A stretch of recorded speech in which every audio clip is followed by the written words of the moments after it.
Good morning students. In this video I am going to explain you lesson 10 part 2 India's struggle for freedom. And this video belongs to class 8 history. So my dear students, what you have learned in the part 1, that I am going to give you an overview what you have learned, but for the explanation you need to check the previous video, right? So what has happened in the part 1? There were British colonial effects which took the Indians to fight for themselves, and that is why the struggle has started. And there were a lot of people who have been getting awareness about the British colonial activities through which they have started this agitation, and that is why they have felt the racial discrimination among themselves, and that is why this has led to the rise of nationalism in India among the Indians. There were a lot of political association which has made by the Britishers, which are in the favor of the Britishers itself, and that is why they have neglected the interest of the Indians in the field of education, in the field of agriculture, in the field of the war, in this field. There are a lot of factors like salaries also they are not getting, a lot of other things, and that is why they have not involved Indians into their specific limits. There were specific things which they have been not involved into it, and that is why all the things which were in the favor of the Europeans, that will be taken by, and the most importance will be given to the Europeans only, right? So there were a lot of associations was made. Then afterwards there were a lot of agitation among the Indians, and that is why the birth of Indian National Congress have established, and because of that only there were a lot of controversy took place, and the Congress also led the national movement. The Congress is the one who has started at the very first go this national movement for the freedom. So these national movements started from the year of 1885 and it goes up to year 1947. So this particular movement have been divided into 4 parts, right? One is the moderate phase, second is the extremist phase, third is the Gandhian phase, and fourth is the final phase, right? So the national movement have 4 parts.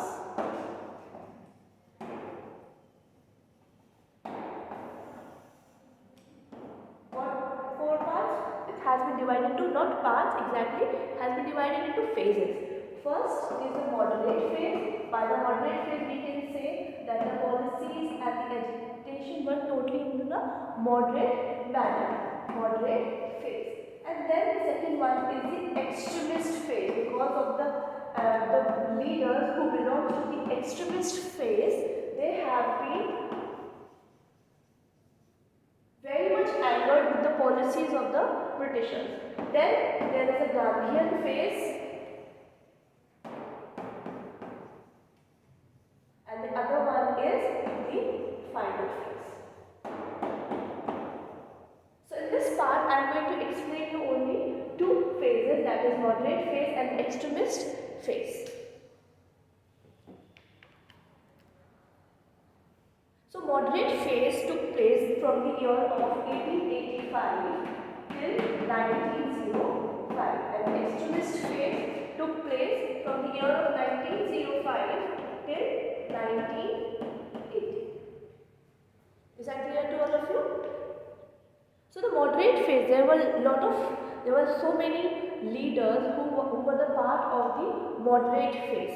Those were the Dadabhai Naoroji, Surendranath Banerjee, Firoz Shah Mehta, G. Subramanya Iyer, M. G. Ranade, Badruddin Tayabji, G. K. Gokhale, and Ramesh Chandra Dutt.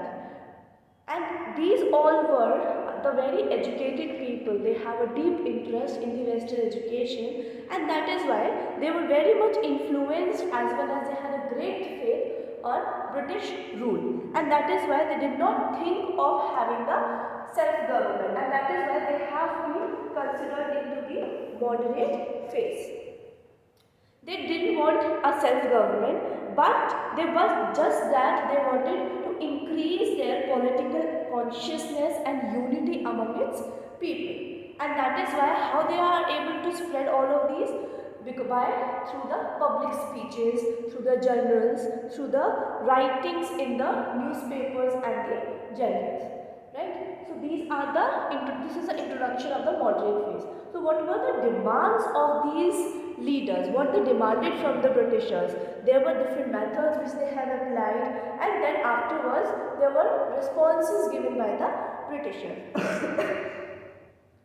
Now there were demands. They wanted, what is the first and foremost demand what they wanted? They wanted their presence in the government bodies, because that is why the people of the Indian people are being neglected, and because they were not a part of these policies and the government bodies. They want to reduce the administrative cost, which was highly paid by the Indians only. They wanted, as the European civil servants, they basically draw the larger salaries than the Indians. So they wanted that needs to be equally divided. And that is why the drain of wealth, which we have discussed in the previous chapter, that also took place that was taken by the Europeans only, and that all the money or the wealth which was there in the European, and the wealth belongs to the Indians only. So they wanted that these servants always, these government services, those who are the part of the British administration, they wanted that the earnings that earnings should not go out of India. They wanted the changes into the ICSE examination, which was, they have reduced the age from 21 years of age to the 19 years. So they wanted that discrimination not to be held, and that is why, and they wanted that this examination pattern should be done in India only instead of England. And the writing pattern also needs to be raised. They want the reduction in the land revenue.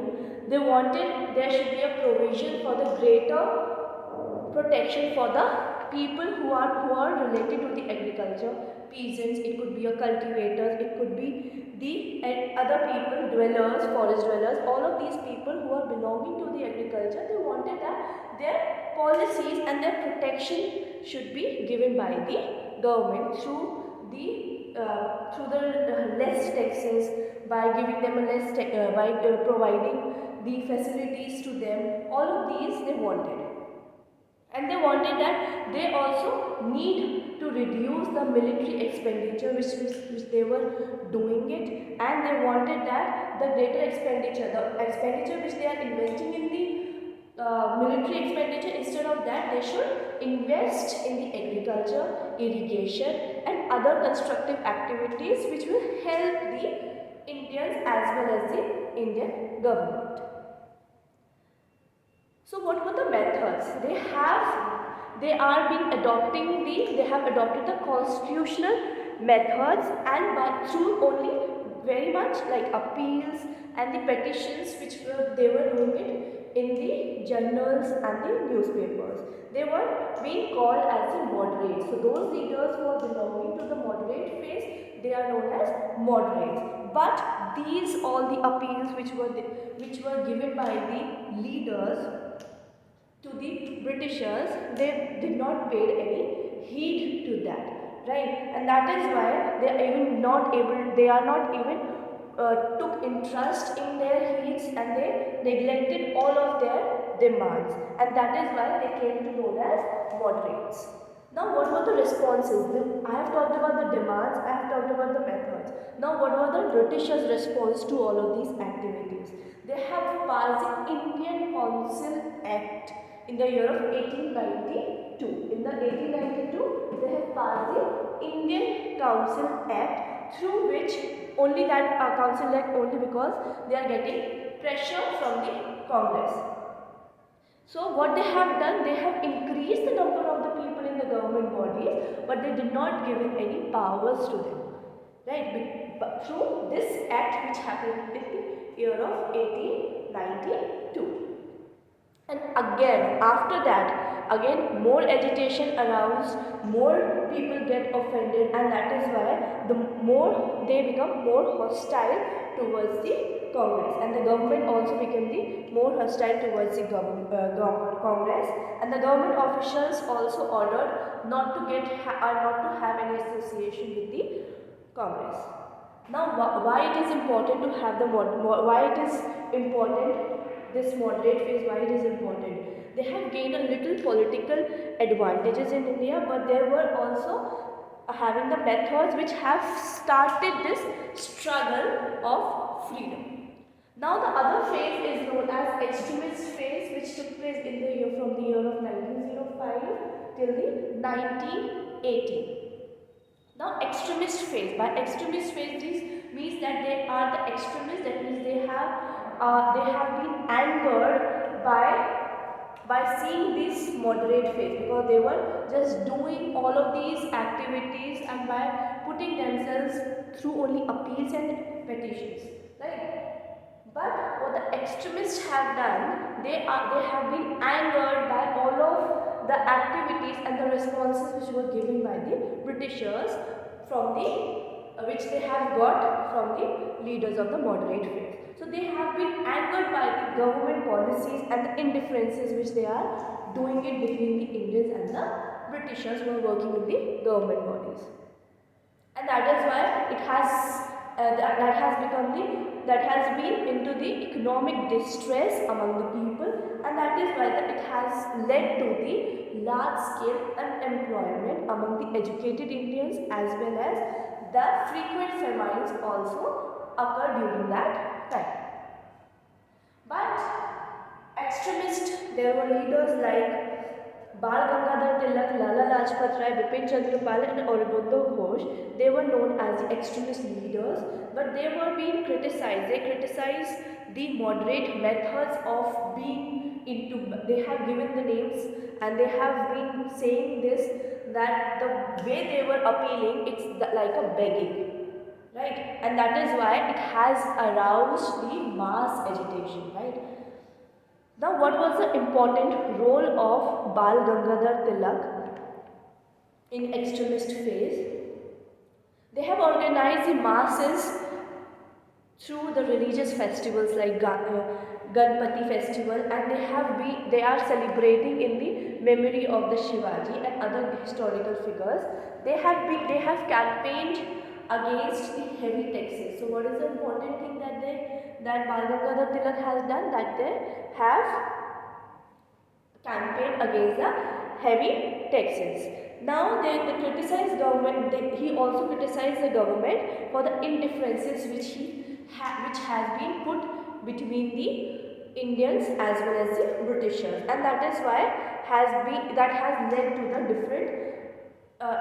the different indifferences among the people. Now the Tilak asserted the slogan, "Swaraj is my birthright and I shall have it."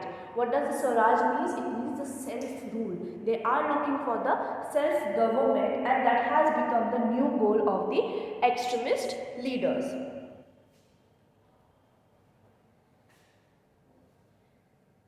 Now another part here in this I am going to explain is the partition of Bengal. The partition of Bengal is the important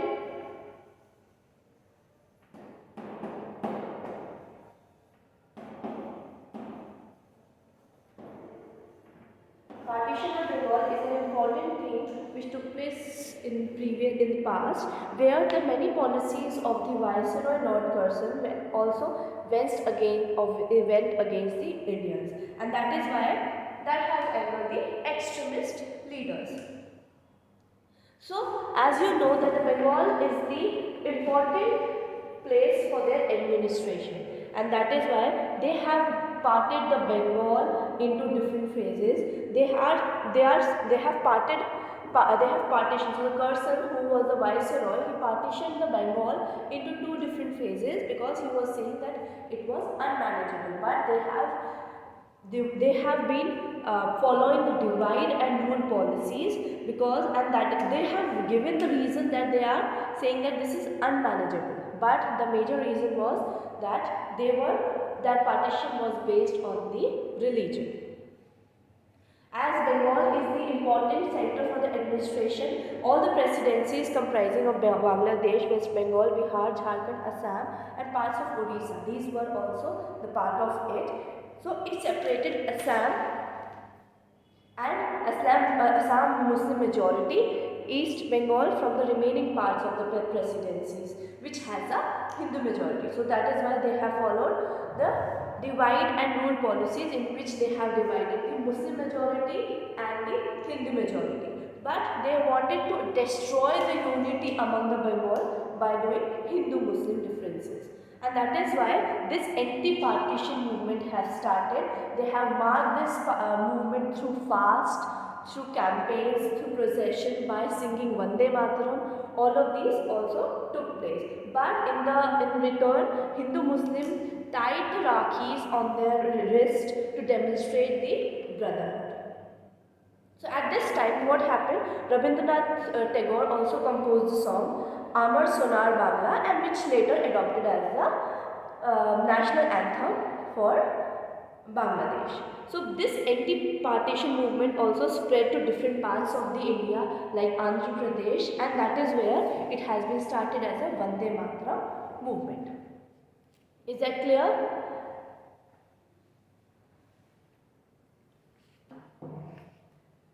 So my dear students, for part 2, this is the only thing that I am going to explain. Now for the homework, you need to do exercises of this chapter, fill in the blanks and state whether the following statements are true or false, which is on page number 89.